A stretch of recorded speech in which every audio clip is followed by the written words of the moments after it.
have choices. Some are good and some are better. Review your choices before taking the most obvious. Be intentional, not automatic.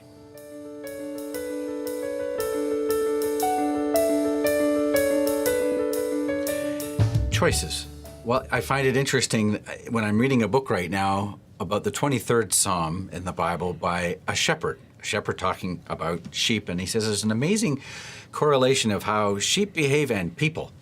And sheep apparently like to follow the same path, and they get in a rut, a routine, and it's actually hard then after a while for the shepherd to break them out of that routine. I think there's a lot in how we are. There could be a correlation between married people that are married 5 years, 10 years, 20 years. Do they get used to doing the same things, the same jobs? The same way. Yeah, absolutely. So this is about looking at what you're doing on a regular basis and asking yourself, is this just automatic or is this the best way? So, like, you cook and I clean up. You do the laundry, I put it away. Is that the best way? I don't know. Maybe we should try having Rob cook a little bit. And you clean up and having a different perspective. You have said to me at times when we always take the same way to church, or you always go the same way to work, or wherever you're going to go, and you're like, let's try a different route. Let's look at something different. Let's just break out of our routine. And it is about having a new perspective that creates new conversation and really can spice things up. And realize that you have choices. Yeah. And let's go a little deeper. Let's talk about real life difficulties. So we're not talking about routines anymore. We're talking about when the hard choices come up.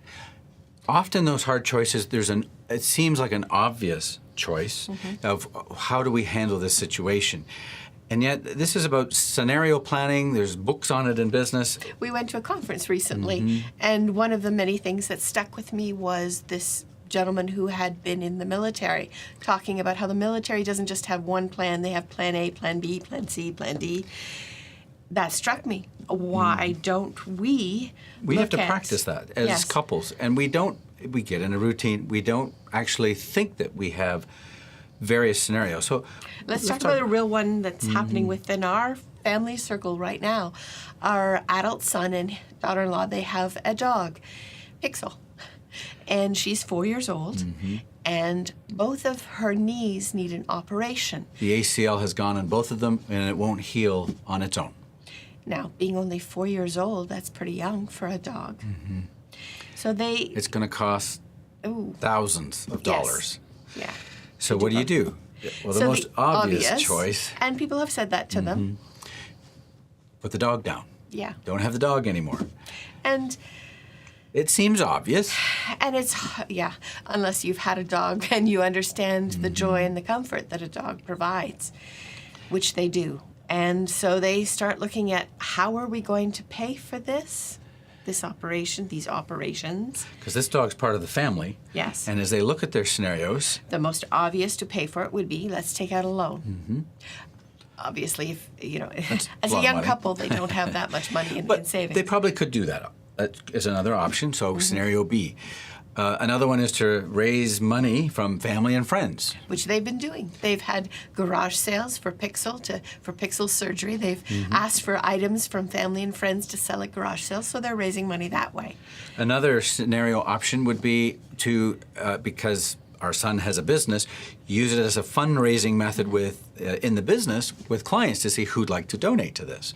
And probably the other option is the internet is rife with the GoFundMe things. Yeah. So they've set up a GoFundMe for poor Pixel's knees. So they're actually trying all of those, which is another one. Except the first one. They're not choosing to... They're not going to take out a loan. Right. Or to put the dog down. Oh, that's right. That was the first one. I had to stroke that one off completely myself. Maybe obvious to others, but I said that's not the choice they're going to go with. That's right. So they have all these choices. They could choose one. They can choose a combination of all of them. And in marriage, I think we forget sometimes that we have choices. And so it's about sitting down and saying, what are some of those? And something we encourage, if you're stuck together and can't come up with it, engage another couple. That's really important. I think that's really important. Where you get new ideas, you get out of the weeds. To see we do have more choices than the obvious.